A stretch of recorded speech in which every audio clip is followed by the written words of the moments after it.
Hello, welcome to another forensic happy hour. Really looking forward to this. The weird part about it, he's not tired. Obviously, in the future, and it's might be a little dark, a little late there, but still, today we have Mattia Epifani, and I think it's going to be fantastic. Well, I know it's going to be fantastic. So, really looking forward to having the conversation. Another DFIR professional, and I think that everyone is going to obviously enjoy this. So, hey, Mattia, first thing that we need to make Hi, sure that we. Lee. How are you? Hello. And what we have to do first is salute. If I said that. Salute. Salute. Okay, yeah, it's close enough, right? That's Fantastic. perfect. Perfect. Mm. So, fantastic. I appreciate you coming on. Obviously, it's a little bit later, obviously, than we have here. But I again thank you very much. And so, you know, uh, what I really want to have a conversation with, but before let's start. Tell everyone really. I mean, the things that really how you started in the forensic side of it, and what got you started, what put in the middle of it, the fantastic things that you have done, and obviously what you're currently doing. So let us know. Yeah, thanks, Lee. First of all, thank you very much for the Of course, invitation. of course. I really appreciate it. I I saw the previous speakers and the previous happy hours, and they were really fun. Yeah, I hope that we will have a great conversation. I'm yeah. from Italy, so my English is not, I mean, a perfect English. It's an Italian English, but It's very is good, my name. very My good. name is Mattia Epifani. That is my name. I live and work in Italy.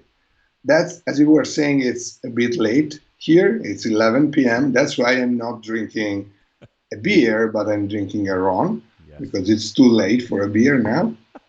Um, I'm 42 years old, and I started my company back in 2002.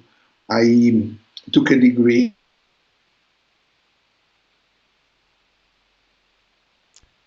A little bit. and I Can't started hear you. my company. Yeah. I started my company in 2002, and you asked me how I started in DFIR. So the reason is that my father is a lawyer.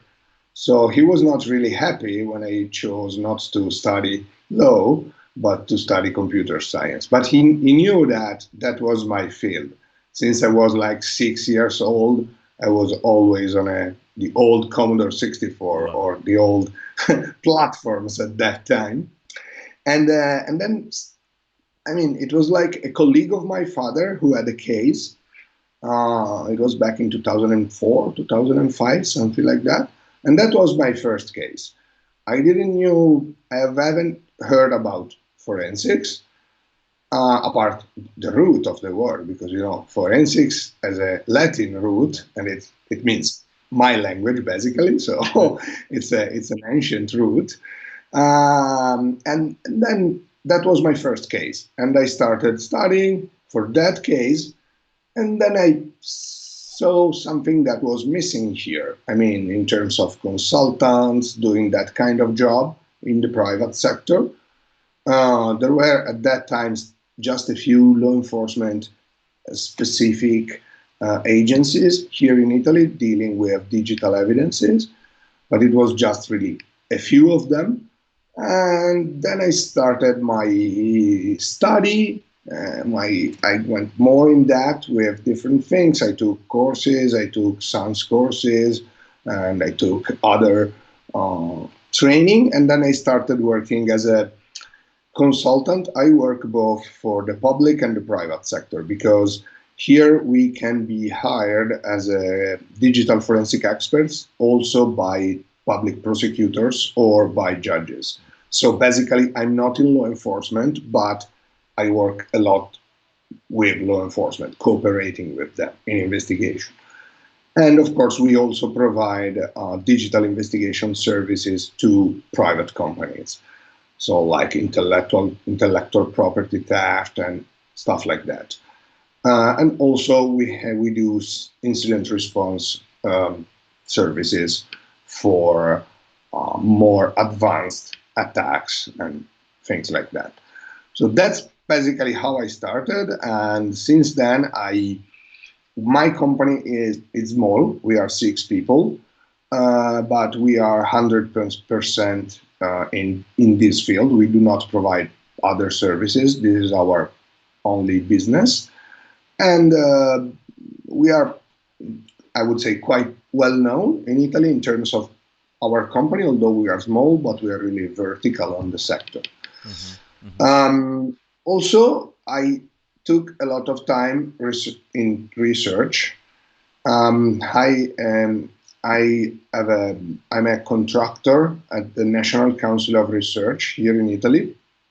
This is another part of my job. So I run my company, that is my business, and I'm a contractor at the National Council of Research.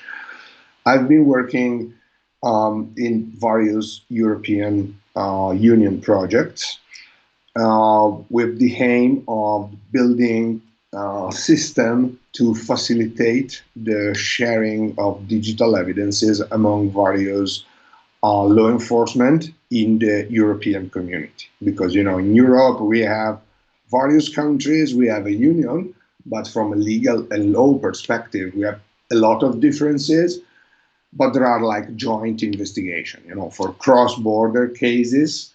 And so every kind of sharing needs to be treated in terms of encryption and privacy and confidentiality and stuff like that. So I've been working in some projects, and that's also why I've worked with a lot of law enforcement.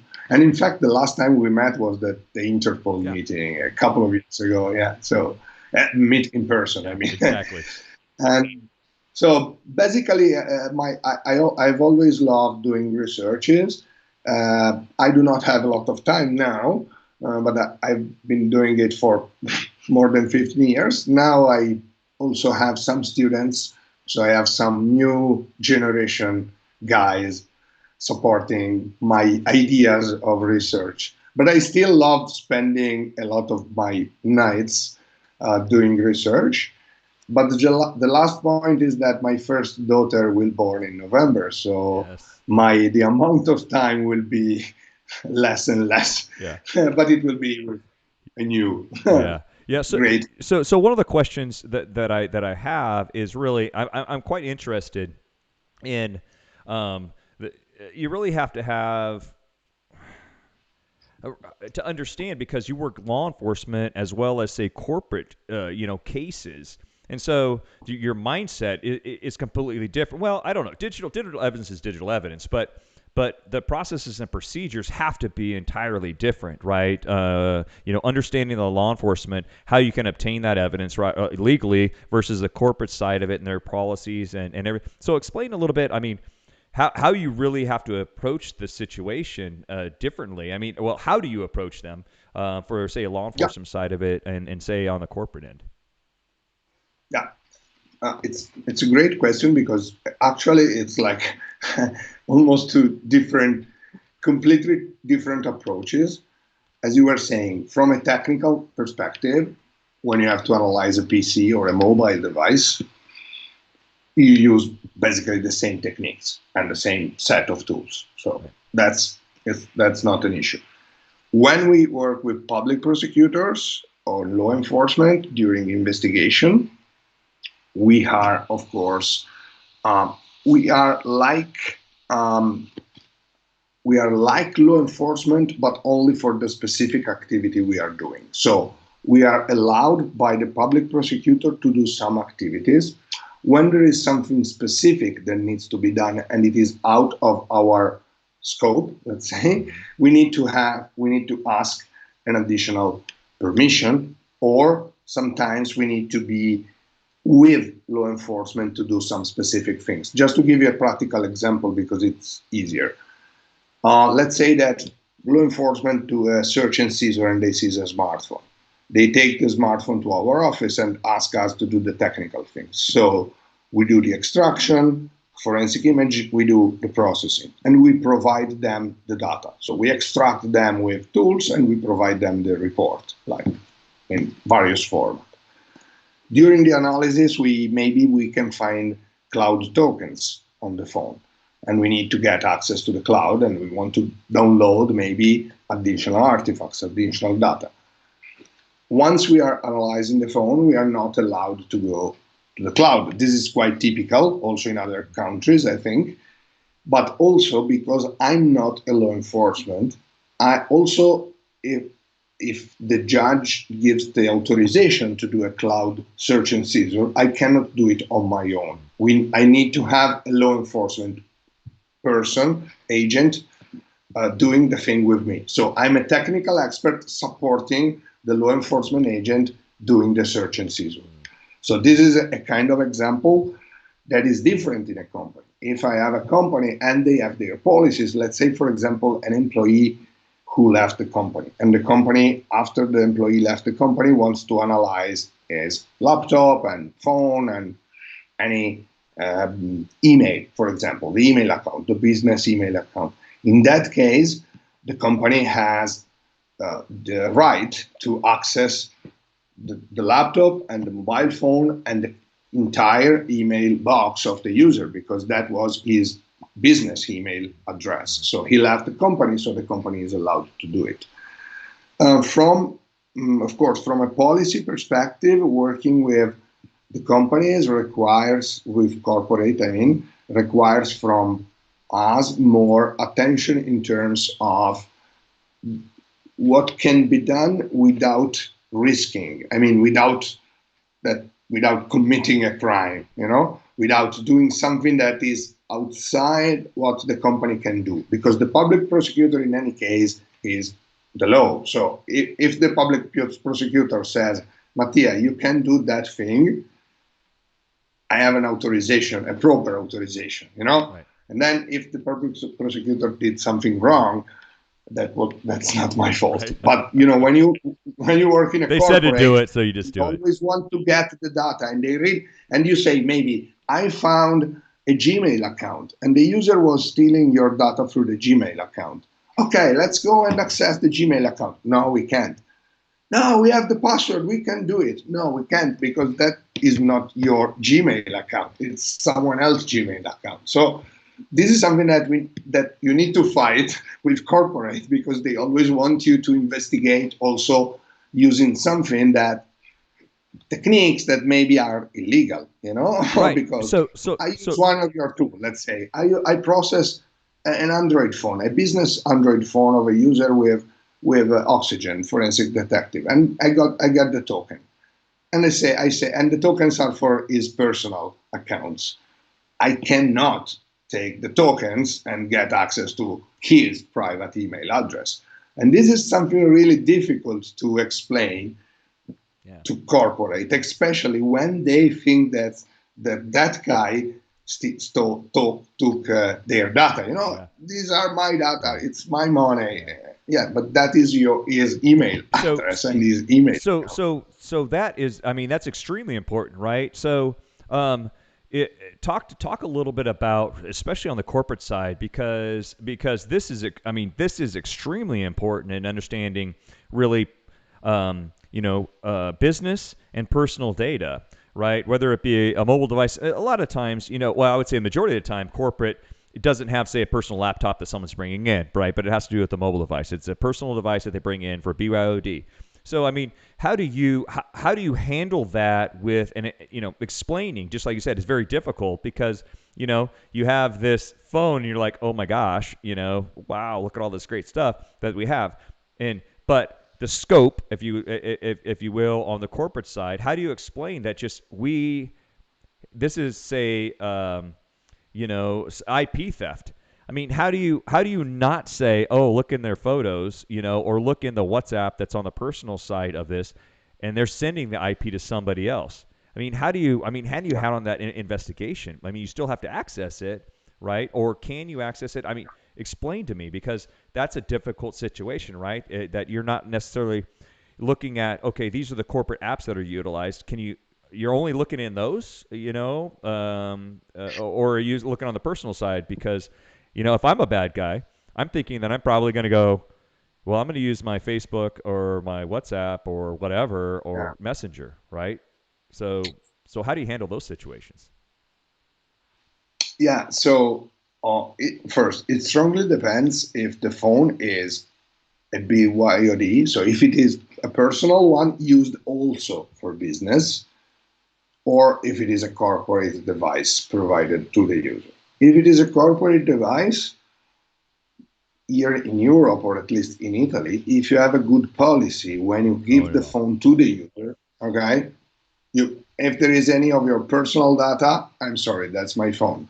If you give me back your phone when you leave and you go to another company, I'm allowed, and I'm allowed if I think that you're doing something bad for my right, company. If there is any of your personal data, I'm sorry, you are not allowed to do it. So I will not look at them. I will not report them if there is any, let's say, pornographic website. I don't care. right, I will not report either to my client right, if it is not relevant. If the accusation was you were stealing data through a pornographic website. This is something that I had. right, Really, right, there was a guy uploading videos right, through a chat on a pornographic website right, to steal data from a corporate company, right, from a corporate environment. right, So apart that kind of, so if the phone is a corporate phone, it's not an issue. If it is a personal, that is always an issue. We cannot do any kind of activities while we are working for the company. But if the company has access to any kind of data like the email or the computer that is from the corporate, and we can find any kind of evidence like the user connected his phone to the computer and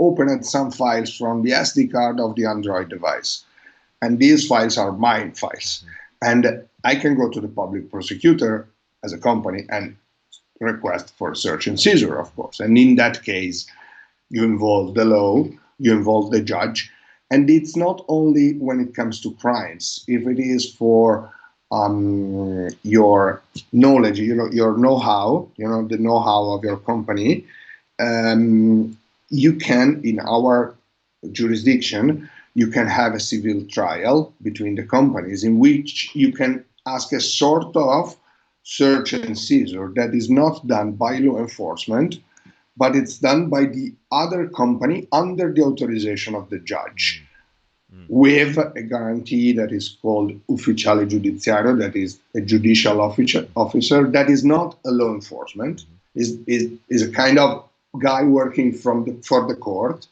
But this is not when it comes to a crime. It's a civil trial between companies. You stole my data. So in that case, you need to have an authorization from the judge. So that's the quick answer to your question. If it is a personal one, but any kind of interaction of your personal phone with my device allows me to analyze your data. ah, An okay, example is if you connect your iPhone personal and you create a backup on my corporate phone, on my corporate laptop, and you give me back my corporate laptop, right, right, and I find your iOS backup, I'm not allowed to go through your personal stuff. But if I find any evidence of something illicit or bad for my company, I can use that mm. information because it is on my laptop and you stored it there also. I mean, it's like a personal data Yeah, storage so there. so And I, it yeah. it comes down to the storage. I mean, if they're storing it, say on the corporate servers, would it? What do you think? How about if they were utilizing their, the corporate network, say the corporate secure network? Is that something within the policy too? That they're, say they transmitted some of the IP, they took a picture of a screen of something, that's important for the company, and they transmitted it in, say, a third-party app, WhatsApp, Viber, or, whatever someone's using. If they transmitted that, are you able to go and analyze that data if they were the corporate network? I guess, I mean, you would really have to understand what channel they were utilizing, right? What connections they were having, what network they were utilizing. So you can't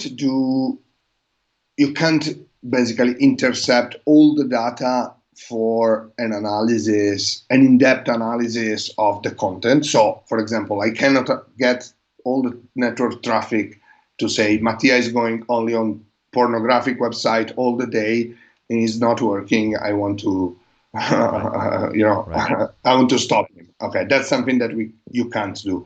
But if for security purposes, for example, you are not allowing the usage of Tor browser in your network or Ah. any kind of Signal or Ah. Telegram or any kind of encrypted app, Right. and you see traces of IP addresses or something pointing to that server, you can go and check what the user is doing on the laptop. Ah. You have to have proper Sure. policies. That's something a part of our work. Yeah. The digital forensics readiness. I mean, Yeah. help companies to understand what they need to collect and which rules they need to explain to their So let's employees. talk about that. Let's talk about really the corporate side of it and policies. And I mean, how prepared are companies? I mean, large companies. How prepared are they for really understanding data and the issues that personal devices or actually just individual humans that are so much data is transmitted in and out, whether it's be from their device, their personal devices, their corporate devices. There's a lot of information that goes out, right, through their laptops, their tablets, whatever that they have at the office, and now really at home. How prepared do you say some of these corporations, when you're going in and you're having a conversation with them, how prepared are they? They are not. Yeah. So, I mean, I don't know. There are differences, of course. Um, what what I can say is, first, most of the time when they called me, it means that the bad has already happened. You Yeah, know, exactly. so because I do not provide prevention Right. services and neither monitoring services, I mainly provide post-incident services. So when I arrived, there was already something wrong in their Exactly. system, in their configuration, and someone made a mistake.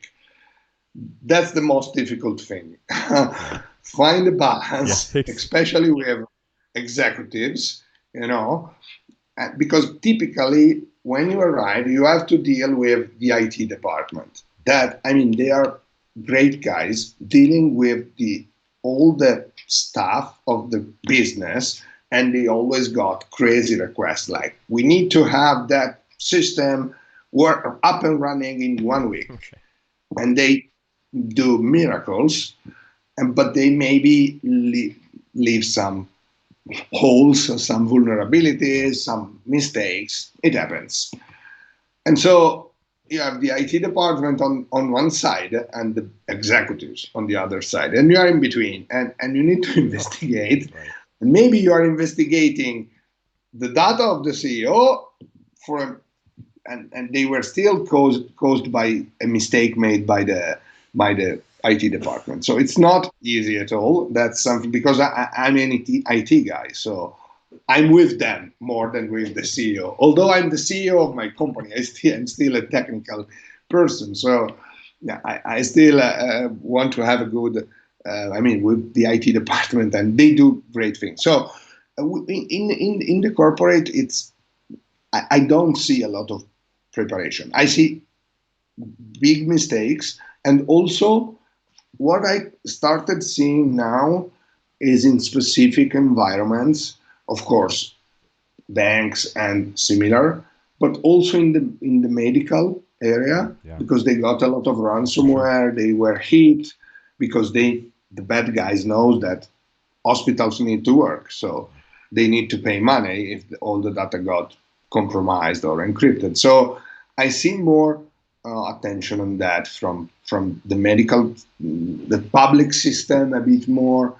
There we are not yet at that level. And Yeah. to be honest, I still hope that we have a lot of bad guys around, so I have a lot of job to Yeah. do. That's the thing is really I mean, forensics, instant response, all of to be honest, with this whole thing for the last 6 months, that's happened around the world everywhere. Everyone's obviously been affected by it, and you start looking at the infrastructure. around the world, right? We are tied to these devices. I mean, tied to these devices, and it's not just we're talking about mobile phones. We're not talking about our computers, desktops, any of those, all these network infrastructures. But we start looking at again. You mentioned the health industry, right? We start talking about the energy industry. We start talking about the gas industry. All of these industries are completely reliant, the infrastructure is zeros and ones, right? And so honestly, the whole digital forensic world, or the instant response to that is, to me, this is, and I don't want to say the best time to be in the business, but honestly, it's, for better or worse, it's been crazy. Yeah. I I mean, in this crazy time, I had a lot of friends and I mean, working in different fields, and they suffered a lot this crisis Mm-hmm. in terms of their job, and some of them have they have companies, either some bigger than my companies in completely different fields. And to be honest, just last week I was saying with my co-owner, we are lucky. So I mean, Mm. we continued. We had the chance to work also when we were completely at home. So we had the chance to work during that month, and we still have. And we saw a lot of incidents because people were working remote, and because companies were not prepared, at least here in Italy, were not prepared for so many people working remotely. They started opening like ports, services on Oh their yeah, server, exactly. and it was Yeah, crazy. they I were they were mean, tired of I people got calling in so saying, many "Hey, I can't calls. get on the corporate. I can't. The VPN, it's not working. Okay, don't worry about it. Let's just go and line it up through here." Yeah, I Yeah, know. And you know what? People are just waiting. All these bad yeah, actors are just sitting and waiting there. It's again, it's not just Italy. It's all around the entire world, because the bad guys aren't necessarily going to stop. All they're yeah, doing is, now you see all this stuff. It's no longer the king's ransom is now waiting for you. Go pick it up. Just send this money to me and you can pick it up. Those types of emails.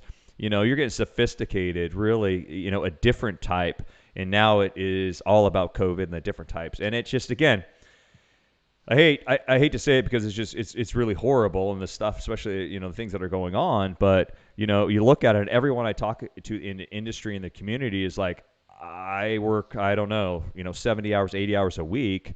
On the weekends, I'm doing research or I'm writing papers, and it's just continuous to go through that. I mean, is that something that you're finding as well? Is that you're like, oh my gosh, let's get this thing over with so I can take a vacation. yeah. I would love. I had a vacation last week. Yeah, I was on holiday, yeah. so That's in an island here you, in Italy. you So got to it do was that. good. You Yeah, have to do that. So, yeah, yeah. would you say, as part of your investigations that you're currently doing, when you go into, whether it be assisting law enforcement, if it's in the kind of in the corporate side of it, what's really what type of investigations or devices are you really doing or spending the most time on? Yeah. Uh, it it has switched a lot over the time. When I start, 100%, 95% were computers, either servers or host, maybe of course network devices with logs. So maybe it depends, strongly depends on the kind of investigation. So it involves only devices, or it is a more complex investigation involving logs and emails on servers and stuff like that. So like 10 years ago, 90%, 10 to 12 years ago, 90% were computers. Now 70% are mobile devices. When it comes to law enforcement, I mean crimes, I would say 85, 90% is mobile. Mm-hmm. Unless it is a like white collar crimes or something involving a person managing documents or sending emails. So the kind of stuff we do at your computer, managing documents, sending emails, and interacting also with people now in this time. So I think that kind of analyzing Zoom, Skype, Teams, that will be the next one, Exactly. at least for what we did over the last 6 months. Right. I see Zoom. I know that you added the support for Zoom in Oxygen, and I processed the phone like 2 days ago, an iPhone, and I got some Zoom chats, and it was my It's first case in it's which the new I age, saw Zoom. of Zoom, Yeah, all these other, these video platforms that people are doing their work on. Again, I mean, it's amazing. Things shift, but day to day, it doesn't matter really what forensic, or what device that you're examining. Things change, so often. So, I mean, what are you doing really to stay up on that? And I know that you do research and you put research out. So, really, two questions. I mean, what can you tell people to really? What are some things, some resources, some things that they can do to better themselves in this day-to-day, DFIR type of stuff? And the second question is, I mean, what are you doing? What kind of research are you putting together that you can let people know about? okay, well, two questions. So the first one, in terms of resources, if you go to my blog, blog.digital-forensics.it, you can find an article that is like uh, all references to my favorite websites and resources to keep updated.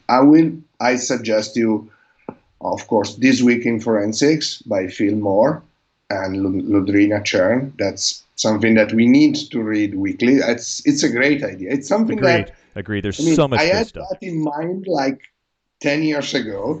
I said, we need something like that. But then I never did it. Yeah. So I really thank Phil for the great job. This is like our weekly Yeah. resource. There are other websites, DFIR training, blogs. So your blog, other blogs. So on my blog, you have a lot of resources. The Discord channel is another good resource for another great resource if you work in the field. The MDFA mailing list, it's another great resource on Google. Yeah. If you want to start, of course, there are some great references. I posted in that blog post a lot of books. Your book for mobile, my book for iOS, the Heather book for practical mobile forensics, and file system analysis by Brian Carrier. That is my first one. That is like when you want to start and you need to understand how file system Yeah. works in depth. That is the kind of book that you need to read. Mm-hmm. A reference, an absolute reference, is SQLite Forensics by Yeah. Paul Sanderson. Fantastic. That's a fantastic book. It's not the kind of book that you want to read at 11:30 p.m. Exactly. before going to Don't. bed. Yeah. You need to have your brain up and running, Exactly. and it's better to read in front of a computer, Right. and you can spend really hours on that book. Yeah. So that's something that I suggest. Um, so go to my blog. That's for the resources, and I mentioned some. The other question is about researches. So I I'm a I have a passion for iOS. To be honest, I'm maniac in some sense. Since the first iPhone, the first iPhone arrived in Italy 1 year later than in US, so it was like in mid 2008. Mm-hmm. Uh, Actually, I didn't buy an iPhone as my first iOS device. It was an iPad 1. That was my first iOS device. And since then, I started studying the iOS file system structure. So, of course, techniques to get the data, but I'm more on the analysis side. So I'm more a researcher in that field.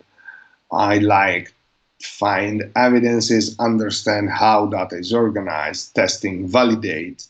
That's something that I really like doing. And with iOS, I did a lot of tests and experiments, and that's why I decided with my friend Pasquale to write a book back in 2016. It's quite old now. It's 4 years, but it's really old Right. when it comes to digital forensics. It's an historical book for iOS anyway. It will be there for the history. Exactly. um, so iOS is my main field. When Checkmate came out, of course, that was like, wow. That was like, I was expecting that for 10 Yeah, years. exactly. Yeah. Yeah. And I wrote a series of blog posts on my website on that. And I really think that it helped a lot doing researches on iOS. There are some projects like iLeap by Alexis Brignoni.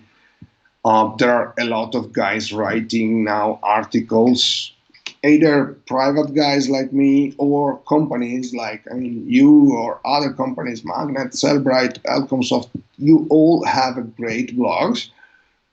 And the really good thing of this field is the kind of cooperation and the kind of sharing we have. That's really absolutely important for us. From my point of view, my perspective is always that you can't rely on a single thing. You can't rely on a single tool. It's something that it doesn't work in this field. Yeah. You have to think and you have always to have in mind, and this is something that I teach to my young students.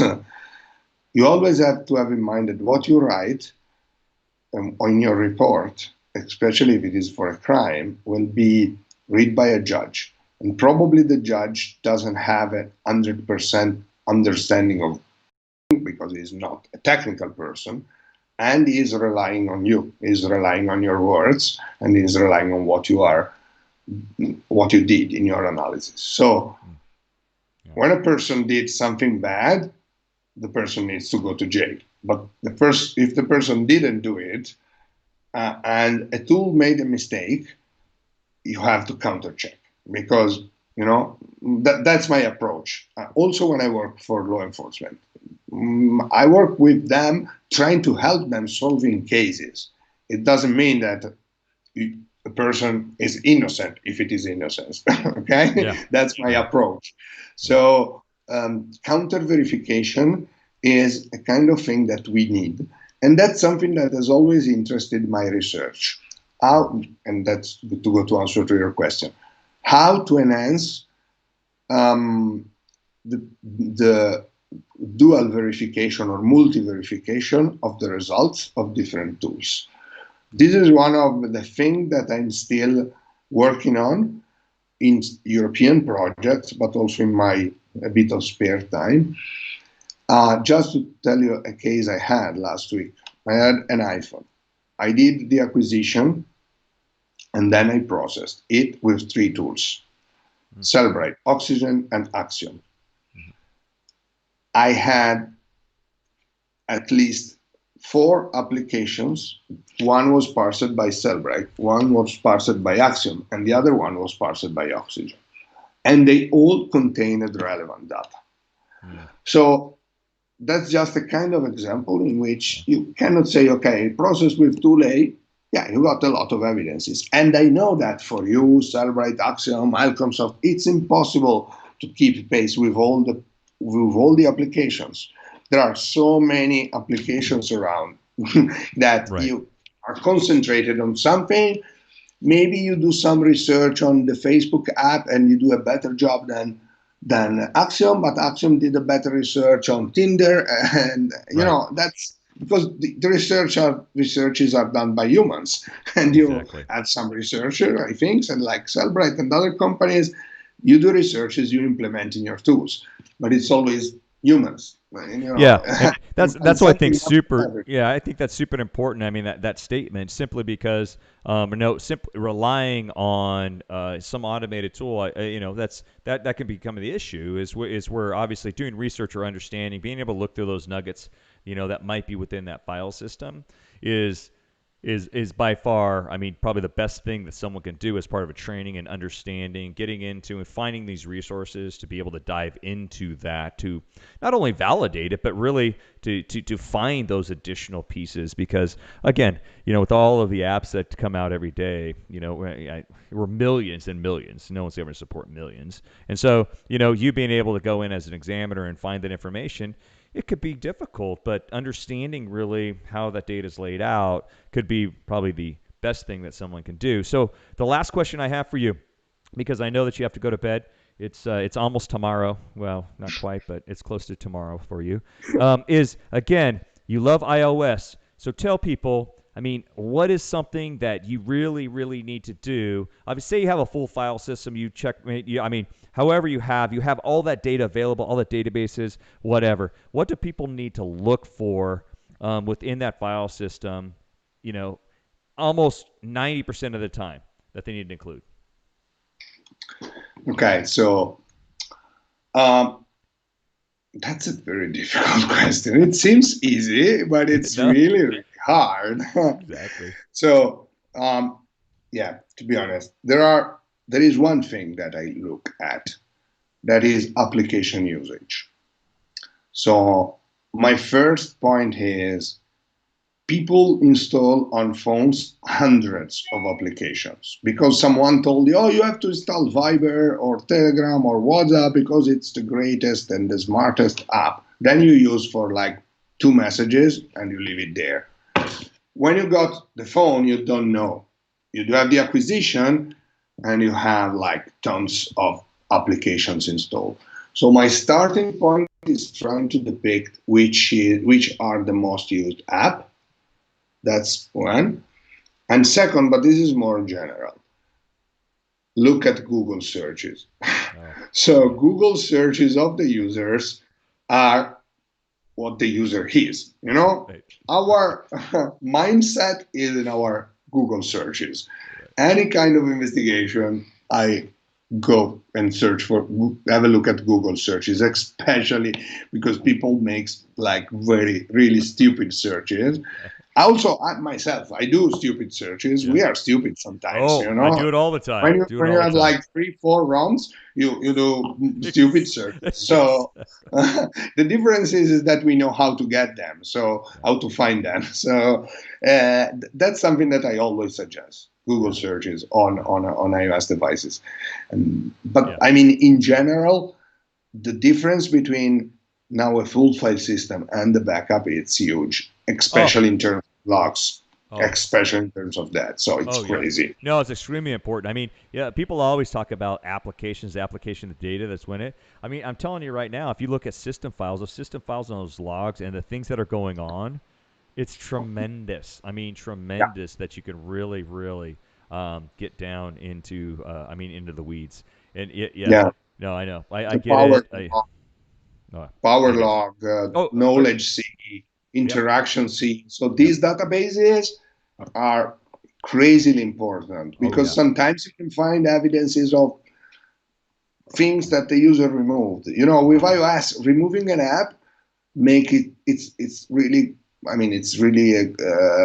it's really difficult to recover data when the user remove an app. It's almost impossible unless you have a backup or stuff like that.